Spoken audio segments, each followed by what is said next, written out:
Ania na ang mga dagkong balita sa Balitang Bisdak karong Miyerkules. Mga langyong turista nga mibisita sa usa ka tourist attraction sa Barangay Busay nakawatan. Duha ka mga pulis sa Mandawi City nga nasikop sa managlahing kalapasan paimbestigaran sa LGU. Grass fire miulbo sa habig sa Canlaon City, Negros Oriental. Ug beachgoers dungang misuroy ug naligo sa dagat sa Pahara Park, Mandawi City.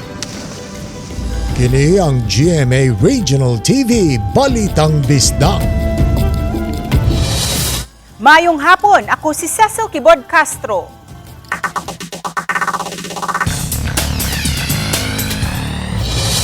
Gipahugtan sa Cebu City Police Office ang ilang pagbantay sa palibot nunot sa posibleng pagsiaw karon sa kawat nga binuhatan sa mga taga-laing dapit nga mianhi sa dakbayan aron mamiktima. Apil na ang mga langyong turista. Sama na lang sa nahitabo sa mga Koreanong turista nga nabiktima sa 8 ka mga nagkonsabo nga kawatan sa usa ka tourist spot sa Cebu City. Ani ang report ni Alan Domingo. Makita sa video ang lalaki ug babae diin gibutang nila ang bag sa kilid sa haligi sa usa ka tourist spot sa Bukirang Barangay. Samtang nabisi sila sa pagpahulagway, inanay nangabot kini mga tawo nga daw turista usab tan-awon. Nag-anam sila kadaghan. Adunay nag-selfie-selfie, samtang ang uban nagpaniid ug ang uban tig sa lipod hangtod nalipat ang mga biktima ug dinhina. Daling gikuha sa lalaki ang bag sa mga turista. Giba naman na maabot sa 8 ka mga kawatan nga sakop sa organisadong grupo nga dili taga-dakbayan Sugbo ang miatake sa mga biktima.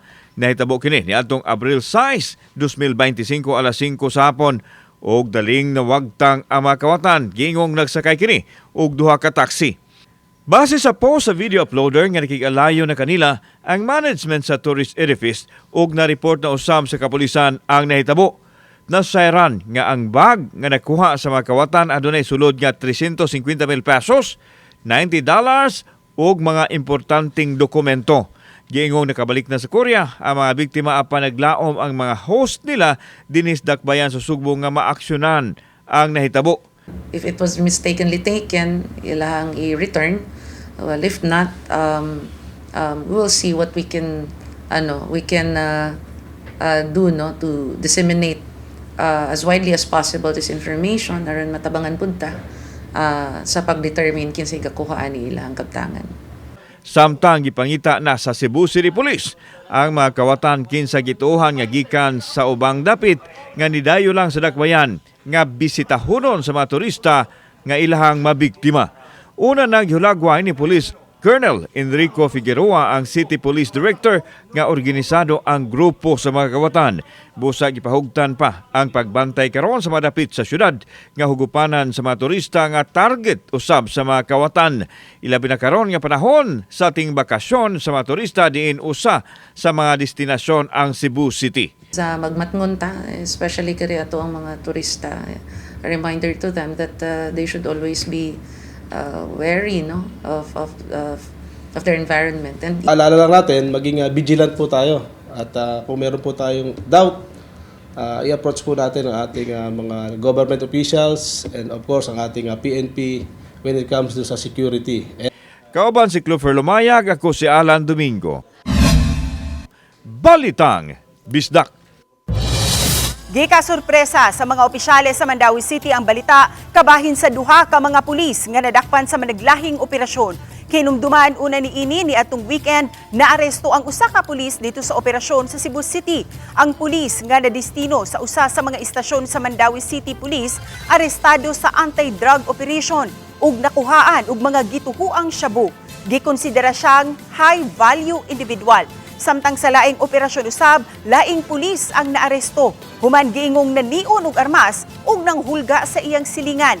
Sa dihang gipangayuan og reaksyon sa mga tigbalita ang mga opisyal sa Mandawi City kay ang duha ka mga pulis pulos na destino sa Mandawi, wala pa hinuon sila makadawat og report kabahin niini. Apan magpakisayod sila sa MCPO.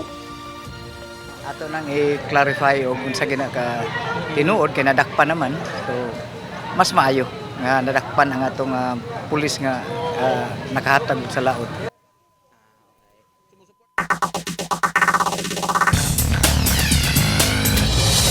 Patay ang usa ka senior citizen nga milabang sa pedestrian lane human ma-hit and run sa motorsiklo sa barangay Pigot, lungsod sa Loon, Bohol.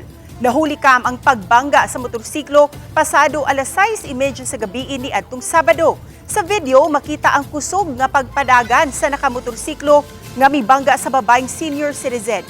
Gingong naguyod ug nalatayan pa ang biktima ug milahos sa pagpadagan ang rider nga naka-jacket nga color violet ug naka-helmet nga blue. Matud sa kapulisan sa Loon nga aduna na sila'y natumbok nga person of interest. Saad sa kapulisan nga masulbad ang kaso sa daling panahon aron mahatagan og hustisya ang biktima nga usa ka retired teacher. Fiesta opisyal karon sa nasod, way klase ug trabaho tungod sa paghandom sa ika-83 nga araw ng kagitingan. Gitimaan kini sa dain-laing bahin sa nasod, lakip na dinhi sa ato nga mihimo og simple nga seremonyas. Niyang report.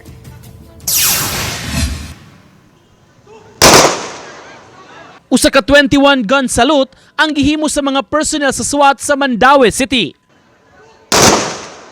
Gipahigayon kini atol sa programa sa City Heritage Plaza paghandom sa araw ng kagitingan. Ning maong adlaw, gihandom ang bayanihong buhat sa mga sundao, Pilipino ug Amerikano, lakip na sa mga sibilyan nga namatay pagdepensa sa demokrasya. Gihimo sa mga opisyales ang floral offering paghandom sa mga nakigbisog kaniadto. Gitambungan ang programa sa mga city officials, department heads, ang mga empleyado ug mga kadagkuan sa lain-laing opisina lakip na sa mga law enforcement agencies. Giila usab ang tagsa-tagsang bayanihong buhat sa mga tao sa modernong panahon. Every honest act of service, every effort to uplift our communities, and every move to make our city stronger is a reflection of that same spirit of kagitingan. Gisaunog sa Dakbayan Sugbo ang araw ng kagitingan sa Plaza Independencia kaninang buntag. Una gipahigayon ang paghalad sa buwak sa Veterans Memorial Marker sa Plaza Independencia nilang Cebu City Mayor Raymond Alvin Garcia ug Vice Mayor Dondon Hontiveros. Human ini gipahigayon ang gun salute sa masakop sa Armed Forces of the Philippines. Gihimo ang hamubong programa ug gisunodayon ang paghalad usab og buwak nga rosas sa mga war veterans ngadto sa Memorial Park. Lakip sa misalmot ang masakop sa Philippine National Police, Armed Forces of the Philippines ug ubang ahensya sa kagamhanan.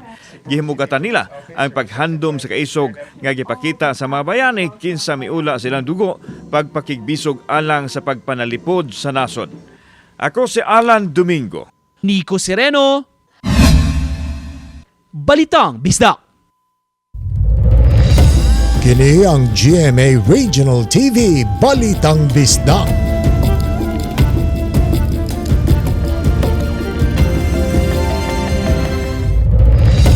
Kini ang GMA Regional TV Balitang Bisdak. Nunot sa pag-ulbo sa Bulkang Kanlaon kagahapon sa buntag, grass fire na sinati habig sa Kanlaon City. Ang detalye ug dugang update ni ini sa live report ni Juan May Rondina. May?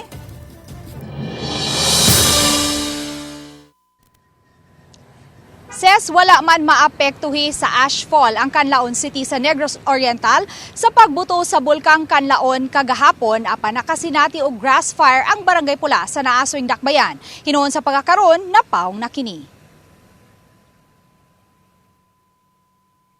Sa drone video nga kuha sa Canlaon City Fire Station, makita ang nag-asong bahin sa tiilan sa Bulkang Kanlaon. Sa ubang mga hulagway nga kuha usab sa Canlaon City LGU, makita gayud ang nagkayo nga dapit. Matod ni FO2 Boniger Acaso, admin officer sa Canlaon City Fire Station, nga pasado alas 7 kagahapon sa buntag. Dulan 2 ka oras human na sinati ang kusog nga pagbuto sa bulkan, nabantayan nilang may nag-aso ug dayon nagkayo na nga bahin sa Barangay Pula. Ang naasoing barangay nahasakop man sa 4-kilometer radius gikan sa crater sa bulkan, busa dili sila makapaduol sa dapit kay wa sila hatagi og pagtugot sa taga FIVOX ug sa taga Office of the Civil Defense Region 7 kun OCD7. Labing duo lang nga naabot sa mga personnel sa Canlaon City Fire Station ang barangay masulog. Diin didto sila nag-obserbar sa posibleng dagan sa kayo ug nagpalupad og drone. Nami sa mga 5 kilometers from the crater yun ang among observation yun. nakita. Then dito may start og palupad sa among drone. So di po may ka paduol yun ang drone since not allowed magud siya ba ang illegal siya even fly zone, dili po siya pwede. Ang La Castellana, kasi nasa may boundary yun ng La Castellana at saka Canlaon City.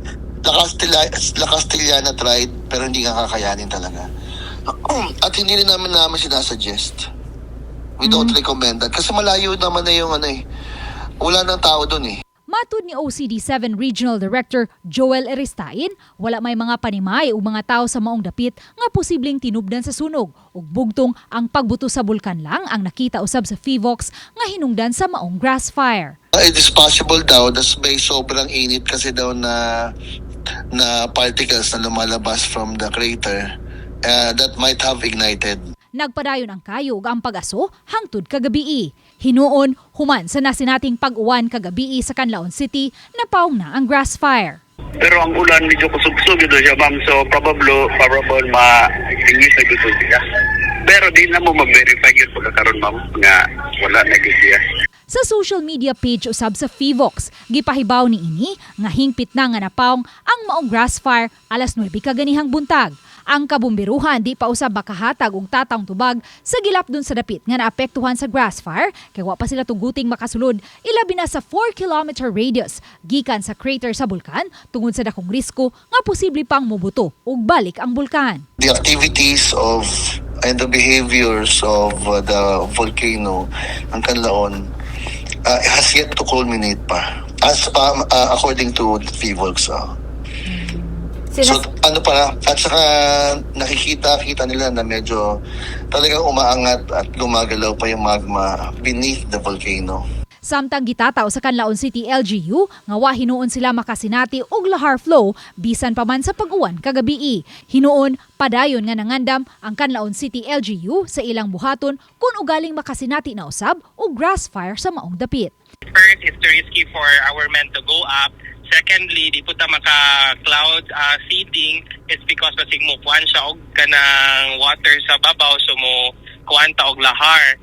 And third, di po ta maka-bring og water through our helicopters and or with our aviation because ang VONA dili po wala po ginaalaw ang pagpaduol sa bulkan. So it's that's the dilemma that we have right now. Ses gipangandaman na usab karon sa taga OCD7 ang worst case scenario. Busa nakig-alayo na sila sa Philippine Air Force aron makagamit sa ilahang mga Bambi buckets kung gikinahanglan. Ses? Dagang salamat sa report, Luan May Rondina.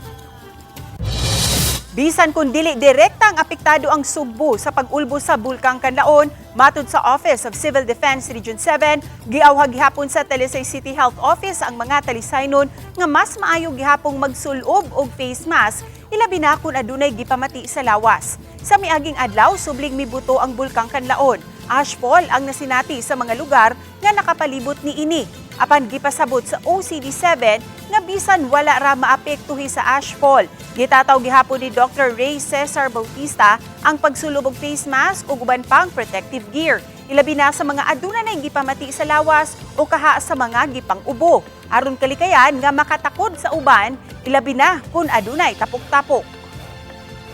May kanlaon or sa wearing of protective gadgets sa imong body is always good. Ang importante gid ba nga natay health awareness, natay health seeking behavior.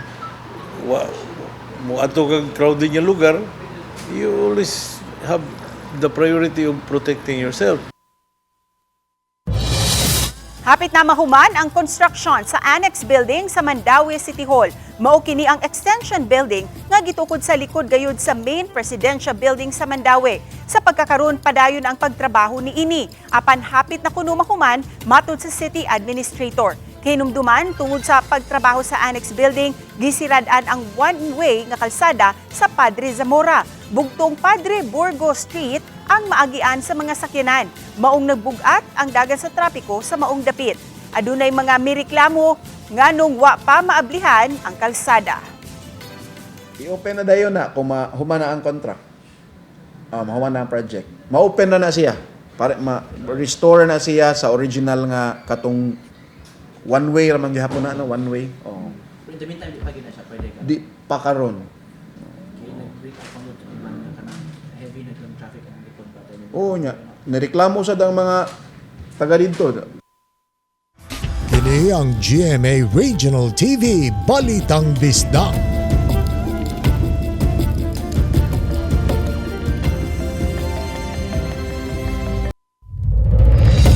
Kini ang GMA Regional TV Balitang Bisdak.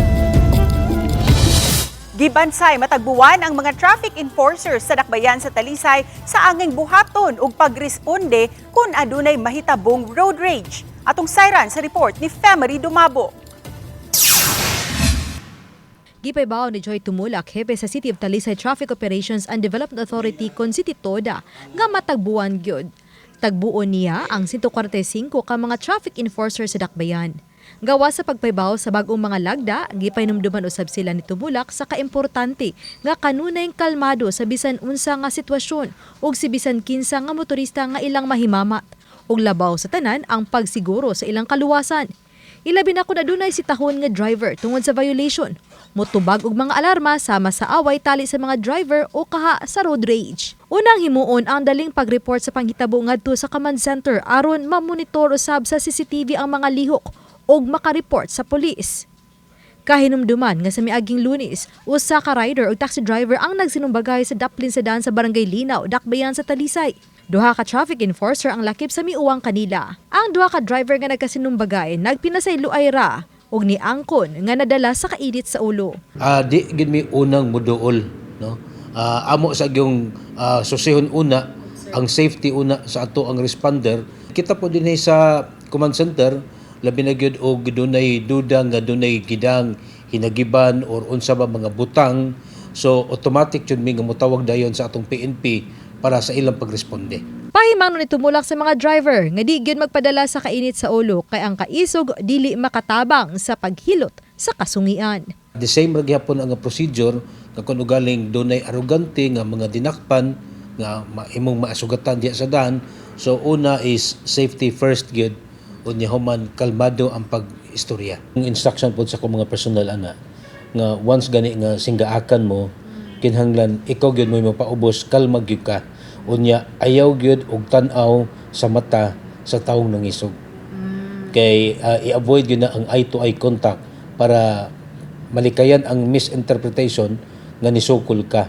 Uban ni Rod Prado ug Cleofer Lumayag, Femery Dumabok. Balitang Bisdak. Gibuksan na ang 11 Super Health Center sa dakbayan sa Lapu-Lapu nga nahimutang sa Sitio Pakpakan, Barangay Basak. Aduna kini 391.5 square meters nga floor area ug gipabarog sulod sa 1,241 square meters nga luna. 11.4 million pesos ang project cost niini kan sanggahin gikan sa Department of Health. Hayan kun hitsas na unya kini sa mga ekipo, makahimo na kini og minor surgery, blood chemistry, x-ray ug laboratory. Matud ni Dr. Emilio Galaroza ang chair sa Committee on Health nga hayan mas paspas na unya ang health system delivery. Ilabi na sa pagpatuman unya sa konsulta package sa PhilHealth. Ilabi na kun ma-accredit na ang maong pasilidad sa DOH-7. Samtang gibutyag ni Engineer Perla Amar, City Engineer, nga migahin na ang lokal nga kagamhanan og 5 milyones pesos alang sa ground improvement ni ini nga maglakip unya sa parking area ug pagbuntar og mas dako nga septic vault. Hinuon na ngayo pa sila og exemption sa COMELEC aron kini masugdan na sa pagpatuman. Hopefully once we will receive the reply from COMELEC na this will be exempted na, we can issue na the notice to proceed. Since ang atong health system manggod delivery is lisod-lisod, so this is one way nga ma-improve ang health services. So the Super Health Center is intended yun na siya for the implementation of universal healthcare.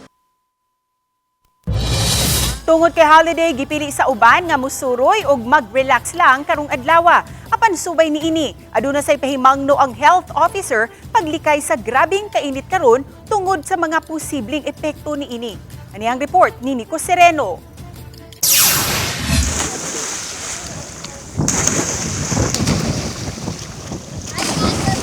Nalingaw kini makabataan sa pag-ambak ug pagpangaligo sa dagat taliwa sa grabing kainit karon.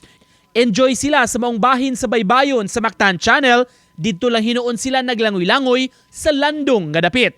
Mas nahugyaw pa dihang mibawd og jutay epekto sa niaging barko. Sa may Pahara Park sa Mandaue City, daghang mga pamilya sab ang nagrelax ug nagpahuway una labi na kay holiday. Kung ang uban misuroy ug nagtambay ilawom sa taytayan, dunasay nahimong pastime na ang pagpamingwit og isda, apan samtang naghuwat, misiguro nga mipahimutang sa landong nga parte. Sa pikasbahi nagpahimangno ang City Health Officer sa mga tao magmatgon sa grabing kainit karon. Dili magpabuwad sa adlaw kung grabe na gyud ang init ug siguroong dunay panagang. Mga payong or anything nga mo cover sa atong kaugalingon para dili ta mainitan kay delikado kayo ta sa kanang mga heat stroke, no? Mahilo, ma-dehydrated pa ta kay mahutdan tag tubig sa lawas, malipong ta, no? Mapagkahilo, malipong, unya naapay uban nga atakihon gyud sa ilahang sakit. Sa pagkakaron, wa pa hinuon kaayoy nabantayan nga mga heat-related nga mga sakit sa kabarangayan. Wala pa hinuon ta ka kita ana nga mga consultation sa ato ang the usual ra gyapon, walay nakita nga sudden increase in the number of mga heat related. Uban ni Godfrey Relien, Nico Sereno, Balitang Bisdak. Kini ang GMA Regional TV Balitang Bisdak.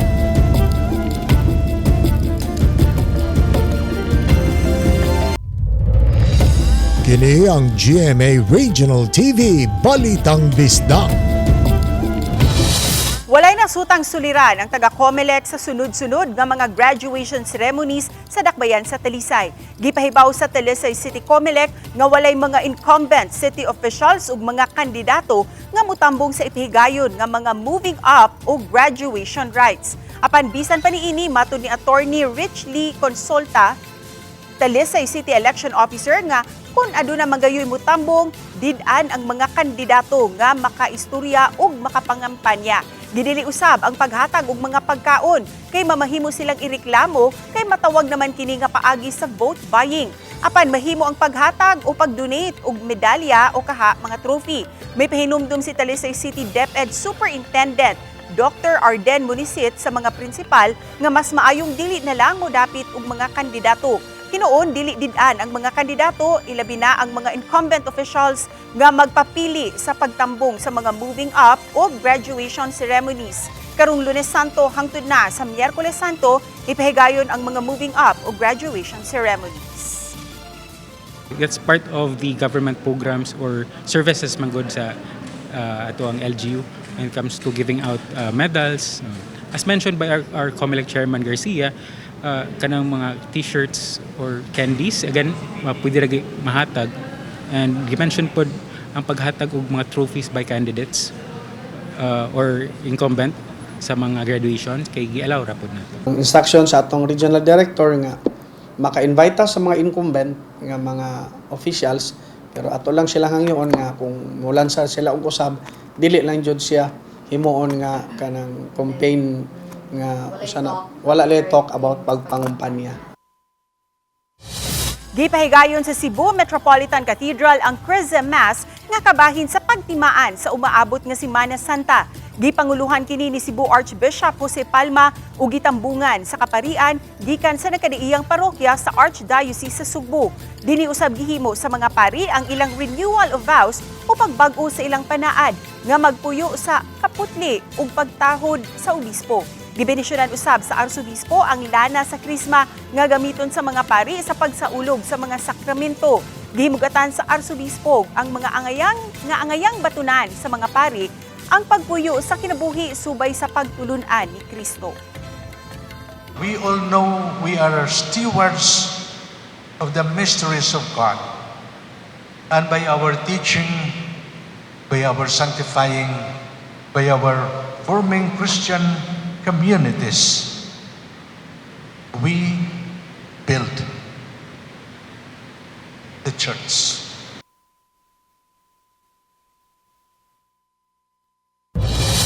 Nagkadaiyang lamian nga kalanon gikan sa bukid ang matilawan ilabi na sa mga mahilig sa mga inato nga pagkaon nga sagad matilawan sa probinsya. Busa mga tuta sa report ni Alan Domingo.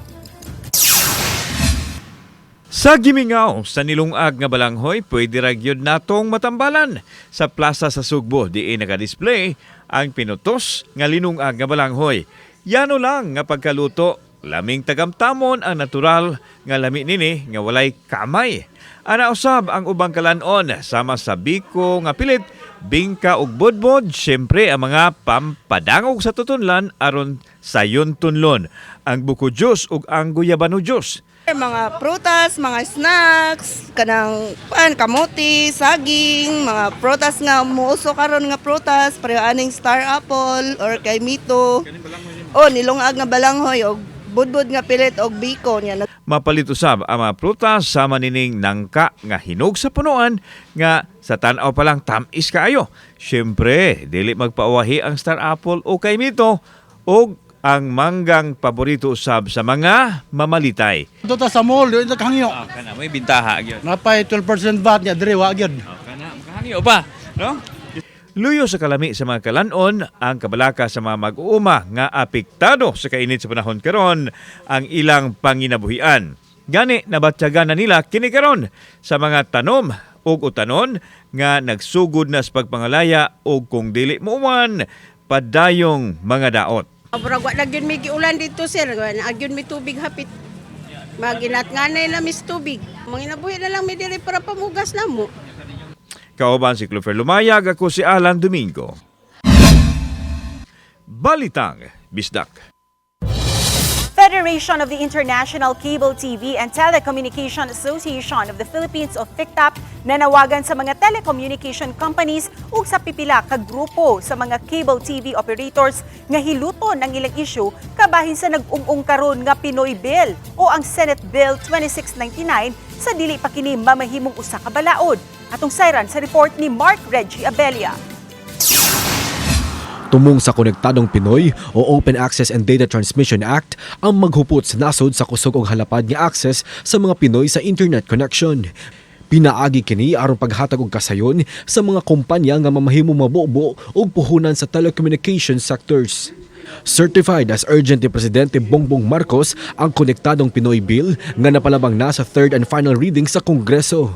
I am appealing to our Congress and Senate and to the Office of the President kung pwede i-veto itong Konektadong Pinoy hanggat hindi natin ma-address fully well lahat ng problema na hindi nila naipasok. Matod sa FICTAP, gipaluyuhan nila ang access sa mga Pinoy sa internet connection. Apan ilang gitataw nga ayan untang gisurhon usab sa kagamahanan nga matubag hapon sa kagamahanan ang mga telecommunications companies. They allow cable TV operators unregulated like that we are having now. Maski sino pwede nang mag-operate ng bus ng internet. In one district area, there are about 25 to 27 cable operators. And you know what's happening? They are killing each other. They are destroying their infrastructure.